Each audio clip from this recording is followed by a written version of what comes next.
자, 유니 씨는 어떤 소식 준비해 오셨습니까? 네, 혹시 두 분 음식물 쓰레기가 1년에 410만 톤에 육박하게 나온다는 사실 알고 계셨나요? 나 그 정도는 많은 줄 몰랐는데. 음식물 쓰레기가 정말 많은데요. 이 생활 속에서도 사회 속에서도 좀 음식물 쓰레기 다이어트가 필요할 것 같습니다. 네. 이렇게 어떻게 줄이고 또 대처 방법은 어떤 것이 있는지 저와 함께 알아가 보시죠. 음식을 먹고 나면 어김없이 발생하는 음식물 쓰레기.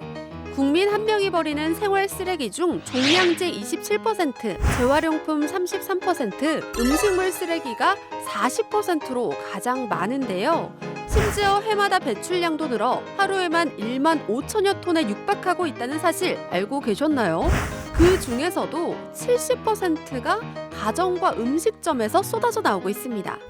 음식물 쓰레기를 오래 방치하다 보면 악취와 위생에 좋지 않습니다.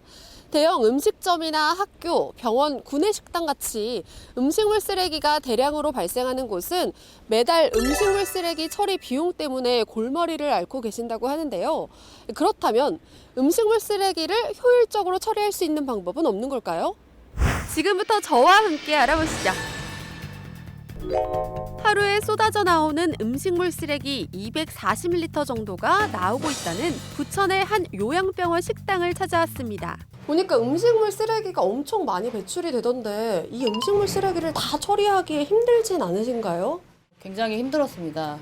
일단 하루에 발생하는 음식물 쓰레기 양이 많다 보니까 저희가 악취도 심하고 위생적으로도 좋지 않았습니다. 또 저희 식당이 4층에 위치하고 있어서 음식물 쓰레기 수거함은 또 1층에 위치하고 있기 때문에 저희가 악취도 심하고 좀 물기도 많아서 굉장히 무거웠어요. 그래서 운반하는데 좀 어려움이 있었고 그리고 처리하는 비용도 많이 든다고 들었습니다. 위생과 환경을 위해서라도 더 이상 방치할 수 없습니다. 얼마 전 국민을 공포에 떨게 했던 아프리카 돼지열병이 사실은 음식물 쓰레기가 주요 감염원으로 밝혀지며 농장 수거가 법적으로 금지되기도 했죠. 남은 음식물 쓰레기도 돼지 사료로 못 쓰게 되기도 하면서 음식물 처리 문제에 대한 대란이 일어났습니다. 때문에 이곳에선 그 대안으로 친환경 음식물 처리기를 사용하고 있다는데요. 바로 발생하는 대로 버리기 때문에 위생적이고 굉장히 보기에도 좋고 위생물이 음식물 쓰레기를 분해해서 이제 처리를 하기 때문에 환경적으로도 굉장히 도움이 많이 된다고 들었습니다. 미생물을 이용해 음식물을 분해시킨다? 종전에 음식물 처리기가 음식물을 분쇄하여 하수구로 흘려보내거나 건조하는 방식이었다면 최근에는 미생물을 이용해 분해하는 처리기가 많아지고 있다는데요. 그래서 음식물 처리기를 개발, 판매하는 업체를 찾아 미생물에 대해 자세히 알아보기로 했습니다. 네, 요즘 친환경적으로 음식물 처리를 하는 이런 기계가 많이 생겨난다고 들었는데요. 그 중에서도 어떤 제품을 사야 잘 샀다고 볼 수 있을까요? 얼마 전에 발생한 아프리카 돼지열병 때문에 더 큰 이슈가 되고 있는 것 같아요. 그러다 보니까 소비자분들도 음식물 처리기기에 대한 관심이 좀 높아지고 또 이 음식물 처리기를 제조 판매하는 업체가 많이 생겨났다고 들었어요. 근데 음식물 처리에 있어서 가장 중요한 건 미생물이라고 할 수 있는데요. 일부 업체들이 그 타사의 미생물을 무단으로 복제하거나 또는 그 성분을 알 수 없는 미생물로 소비자들을 현혹시키고 있다고 들었어요. 그래서 기계를 구입하실 때는 미생물 소유권을 확인하실 수 있는 특허권이나 또는 그 국제 공인기관의 기탁 증서 등을 확인하시면 안전하게 사용하실 수 있어요. 미생물이 그만큼 음식물 처리기에 있어 중요하다는 뜻일 텐데요. 그렇다면 이 미생물이 어떤 원리로 어떻게 음식물을 분해시켜준다는 건지도 궁금해지네요. 본 제품을 구성하고 있는 미생물 종류 중 약 85%가량을 차지하고 있는 우전 미생물은 자연 내에 존재하는 미생물로서 유기성 물질을 분해하는 바실러스 계열의 아종 미생물입니다.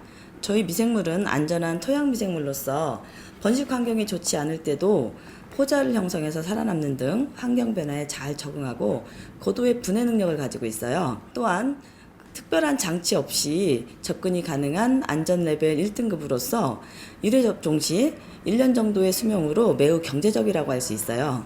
음식물 처리기는 음식물을 분해하는 미생물 방식 시스템이라는데요. 약 85%의 수분과 15%의 고형물로 되어 있는 음식물 쓰레기를 분해 기기에 투입해 미생물로 분해시켜주는 것이라고요.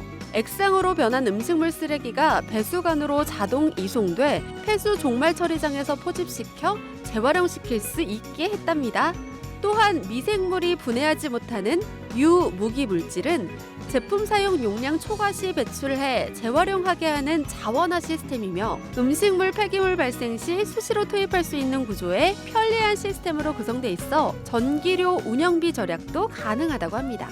이 외에도 또 어떤 효과를 기대할 수 있을까요? 초기 비용은 들겠지만 그 이후부터는 1년에 한 번씩 미생물만 보충하시면 되니까 추가 비용이 거의 없다고 할 수 있습니다. 음식물을 식당 내에 쌓아두지 않아도 되니까 병행군이나 또는 전염성 세균으로부터 보호할 수 있고 친환경 제품으로서 환경보호에 어느 정도 이바지할 수 있다고 생각이 들고 그다음에 음식물 쓰레기로 인한 사회 문제에 조금이나마 기여할 수 있지 않을까 생각이 됩니다.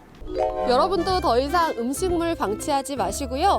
요리하실 때 쓰레기를 줄이려는 노력과 함께 조금 더 똑똑하게 환경적인 음식물 처리기 선택하셔서 효율적으로 처리하시기를 바라겠습니다.